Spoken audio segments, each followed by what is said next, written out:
I graduated from college in 2004. Never really kind of thought about what I wanted to do.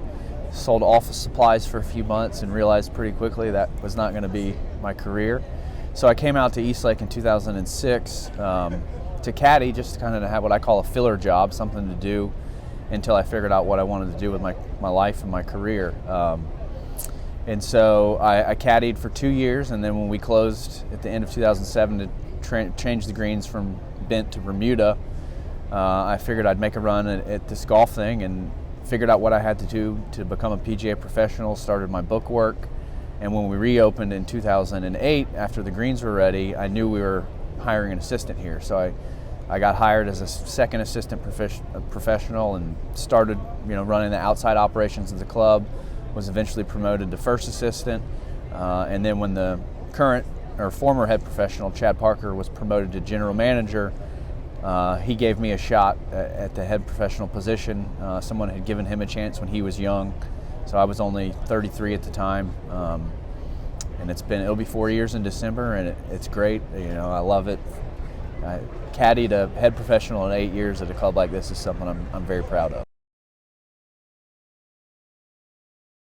Starting as a caddy is a huge advantage for me because I know what you deal with day in and day out as a caddy.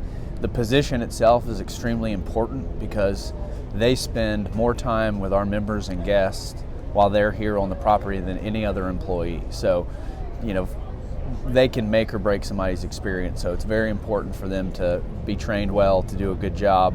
The caddy program itself started in 1995. I know we had caddies beforehand, but we also had golf carts.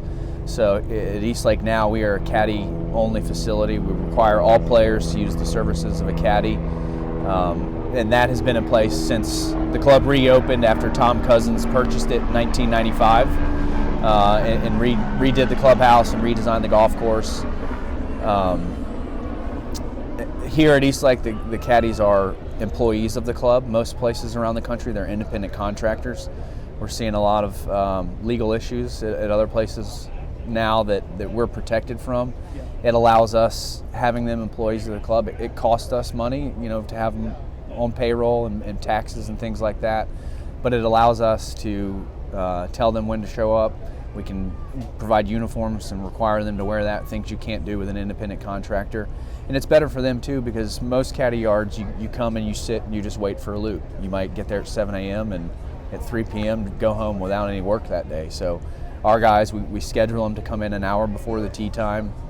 They can meet their players, take them to the range, and really start a relationship with the player as soon as they get here. Throughout the year, we average about 80 caddies on staff. It can get as high as 110 in our peak seasons. I'd say half this is all they do. It's their job year-round. Another half, have other jobs that they do, and they come out here on the weekends or a couple days a week.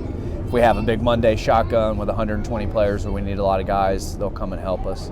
But average is about 80 per year. So there's several things. First off, Eastlake Foundation is tied in with the first tee of Eastlake.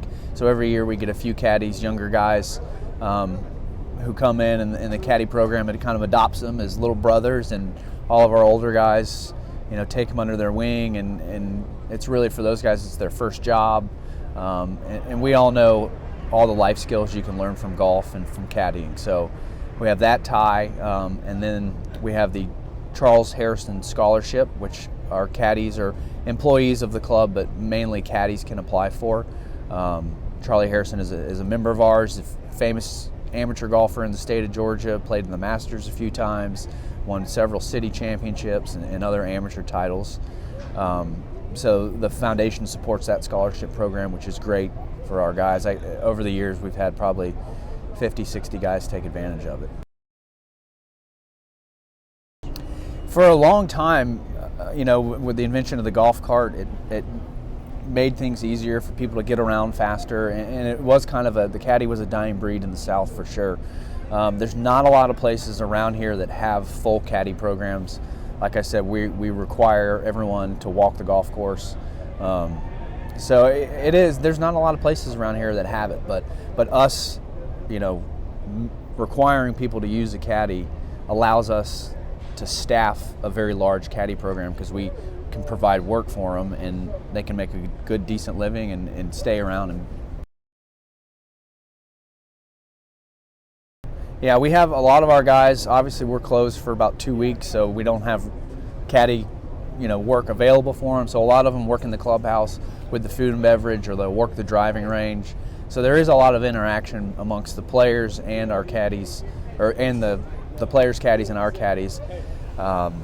It's a fun week for everybody. It's funny, there's similar qualities amongst tour caddies and our caddies as well, certain personal traits that it just seems that all caddies have, which is neat to see this week. So we take our direction from Tom Cousins, the man that made this club what it is and transitioned this whole area from one of the worst zip codes in America to what it is now. And Mr. Cousins has told us he would like for us to always be a caddy program. He thinks that's the way the game of golf should be played. So yes, we will always have a full caddy program here at East Lake.